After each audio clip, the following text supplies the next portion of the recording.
Le béton est un matériau hétérogène. Il est composé de gravier, sable, liant, généralement le ciment, l'eau et éventuellement d'adjuvants.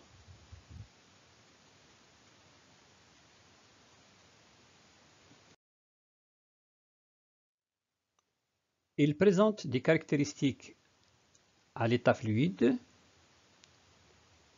et à l'état solide. Des caractéristiques physiques, chimiques, mécaniques, thermiques, etc.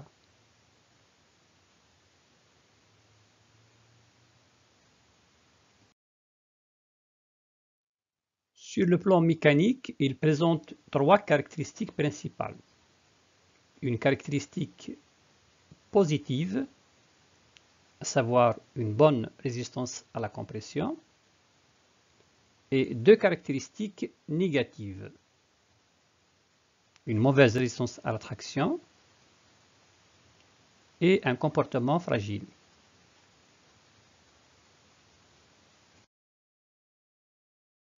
Afin d'illustrer le problème du béton, considérons une poutre construite en béton soumise à un chargement extérieur.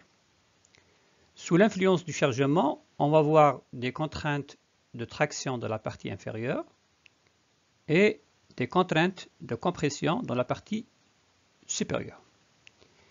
Étant donné que le béton a une mauvaise résistance à la traction, donc on va voir des fissures dans la zone inférieure, ce qui va entraîner la rupture de la poutre.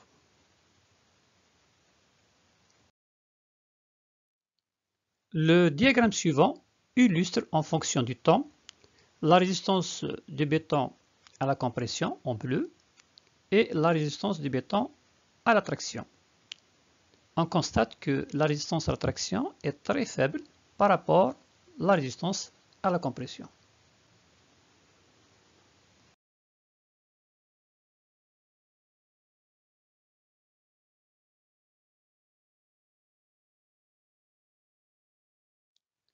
Il est à distinguer deux types de matériaux.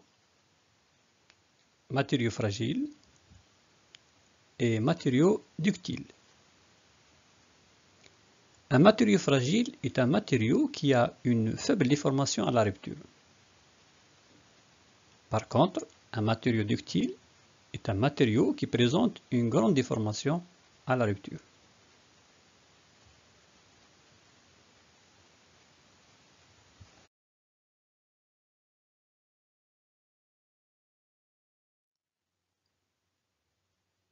Le diagramme suivant illustre la différence entre le comportement d'un matériau fragile en bleu et le comportement d'un matériau ductile en rouge. On note qu'à l'inverse d'un matériau fragile, le matériau ductile présente une grande déformation à la rupture.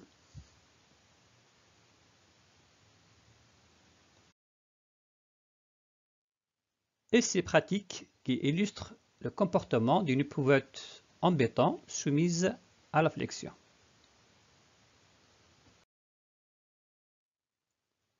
Afin d'éviter les deux inconvénients du béton, à savoir sa mauvaise résistance à la traction et son comportement fragile, il est possible d'utiliser le concept du béton armé.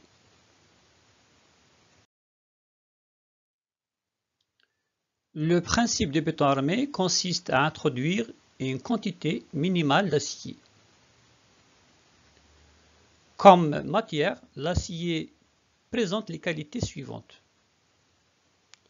Une très bonne résistance à la compression, une très bonne résistance à la traction et un comportement ductile.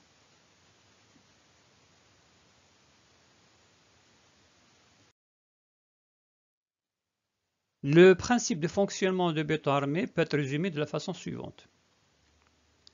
L'introduction de l'armature va permettre d'un côté de reprendre les efforts de traction, de l'autre côté de fournir au béton un comportement ductile.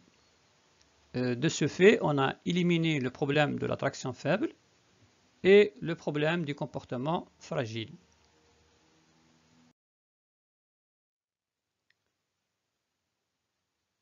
Éprouvette en béton non armé, mauvaise résistance à traction, plus un comportement fragile.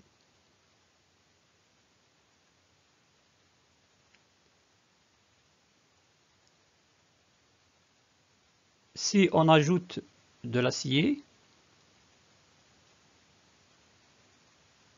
éprouvette en béton armé, une bonne résistance à la traction, plus un comportement ductile.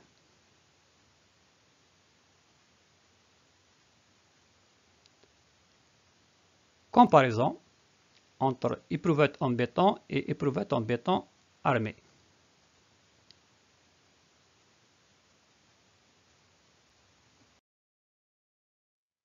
La relation entre le béton et l'acier est la suivante. L'acier reprend les efforts de traction et assure un comportement ductile.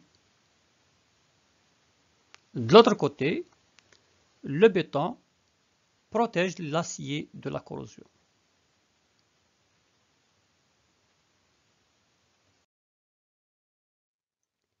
D'une façon générale, un calcul béton armé revient à déterminer la quantité minimale d'armature nécessaire. Il est à noter que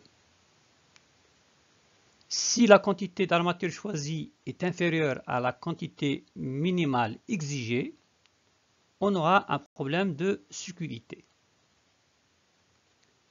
Par contre, si la quantité d'armature est très grande par rapport à la quantité minimale, un problème économique sera posé.